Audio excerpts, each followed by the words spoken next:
ఉమ్.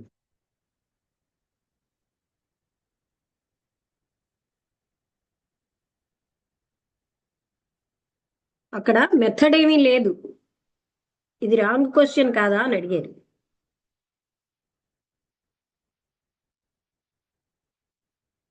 దేని నుంచి మీరు స్వేచ్ఛ పొందడం అంటూ ఒక పద్ధతి లేదు. దాని యొక్క ప్రాముఖ్యత నేర్చుకోవాలి అనేటప్పుడు స్వేచ్ఛగా నేర్చుకోవడం మనస్సుకి అనేది కొన్ని రకాలైన కన్క్లూషన్ తెస్తుంది. అవి పదాలతో జ్ఞాపకంతో మనం మాట్లాడుతున్నాం. ఒక మెథడ్ని ప్రాక్టీస్ చేయడం ఏ విధంగా అనేది అది ఒక డిసిప్లిన్. అది మరొక రకమైనటువంటి పోగు చేసుకోవడమే. అది ఎప్పుడు మనస్సుని ఫ్రీ చేయదు. దాన్ని వేరే పద్ధతిలో వెళ్ళేటట్టు చేస్తుంది కానీ ఫ్రీ చేయదు.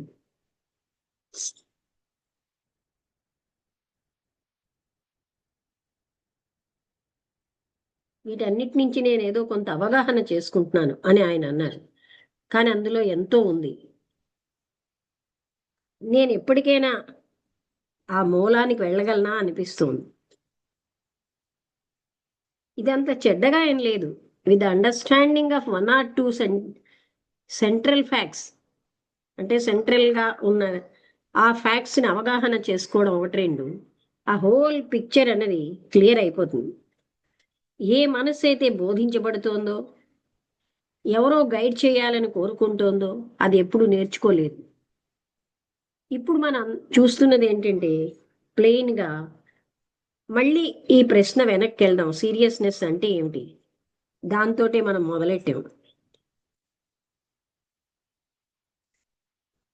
మేమేం చూసామంటే ఏదైనా పొందాలి అని కానీ ఏదైనా వదిలించుకోవాలి అన్న మనస్సులో సీరియస్నెస్ లేదు.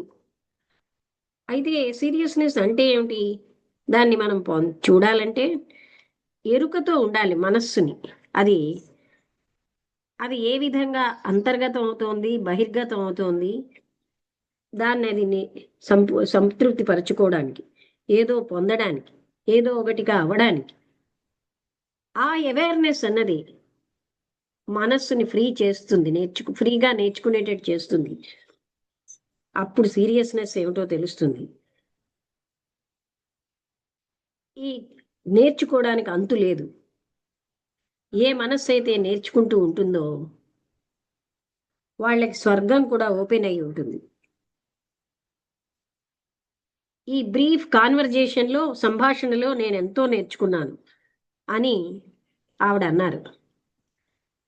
కానీ మీ సహాయం లేకుండా మేము ముందుకు ఇంకా ఎక్కువ నేర్చుకోగలమా? చూసారా మిమ్మల్ని మీరు ఎలా బ్లాక్ చేసుకుంటున్నారో? మీరు ఇంకా ఎక్కువ కావాలని గ్రీడ్తో ఉన్నారు. ఈ గ్రీడ్ అనేది నేర్చుకోవడం అన్న మూమెంట్ని ఆపేస్తోంది.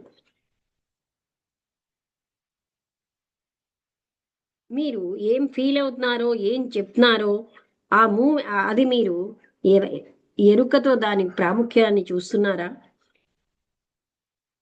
ఇది అలా చేస్తేనే మీరు నేర్చుకోవడం అన్న డోర్ ఓపెన్ అవుతుంది. ఫర్దర్ లెర్నింగ్ అంటూ ఏమీ లేదు, లెర్నింగే ఉంది. ఈ పోల్చుకోవడం పోగు చేసుకోవడంలోంచే వస్తుంది. ప్రతిదాన్ని అక్కడికక్కడ చనిపోవడం అంటే వదిలేయడం. మీరు నేర్చుకున్నది ఎక్కడికక్కడ వదిలేయడమే నేర్చుకోవడం. అంటే to die to learning. Everything నేర్చుకున్నదంతా మీరు వదిలేయడమే, అంటే దానికి చనిపోవడం అంటే వదిలేయడమే నేర్చుకోవడం. ఈ డైయింగ్ అనేది ఒక ఫైనల్ యాక్ట్ కాదు. అది ఏ క్షణం కాక్షణమే చెయ్యాలి.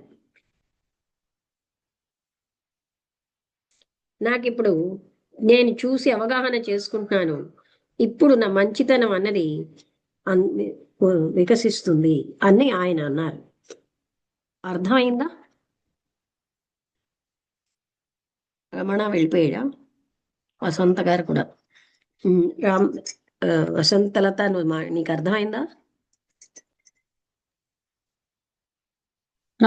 అర్థమైంది. బాగుంది టాపిక్. అంటే ఆ, అంటే యాక్చువల్లీ మనం ఏంటంటే ఒక బోల్డ్ సీరియస్ గోల్స్ అని ముందు నుంచే నిర్ణయం చేసుకొని ఇలా ఇది అది ప్రతి వాళ్ళకి ఉంటుంది. అదే చెప్పాడు, చిన్న పిల్లాడు ఎగ్జామ్ పాస్ అవుతాను అనే గోల్ దగ్గర నుంచి పెద్ద యోగి ఋషులు నాకు మోక్షం కావాలి అనేటువంటి ఫలితం వరకు అలా ప్రతి వాళ్ళకి ఏవో ఒక గోల్స్ పెట్టుకొని దానికోసం కంటిన్యూస్ గా ప్రయత్నిస్తూ ఉండడమే సీరియస్నెస్ అని ఆ, ఈ వచ్చిన వాళ్ళు ఎవరో అలాగన్నారు.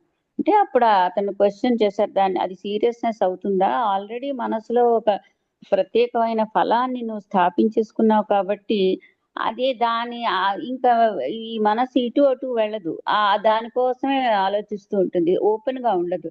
సో ఇవన్నీ గత జ్ఞాపకాలు, లేకపోతే ఎవరైనా ఆ విషయం మీదే బోధిస్తే దాని గురించి ఆలోచించడం, ఆ, ఇలాగా ఒక ఒక రెస్ట్రిక్టెడ్ పాత్ లోనే వెళ్తూ ఉంటుంది తప్ప ఓపెన్ గా ఉండదు. నేర్చుకోవడం అనే ప్రాసెస్ రెండోది ఏంటంటే దానంతట అది ఆ, అలా ప్రతి క్షణము అవుతూనే ఉంటుంది. అది మనం అవేర్నెస్ తో చూస్తూ ఉండాలి.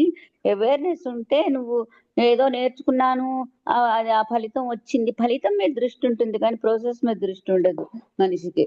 అందుకని ఆ, ఈ అంటే నా మనసు ఇలా పరిగెడుతుంది సుమి, నేను ఇలా చేద్దాం అనుకుంటున్నాను.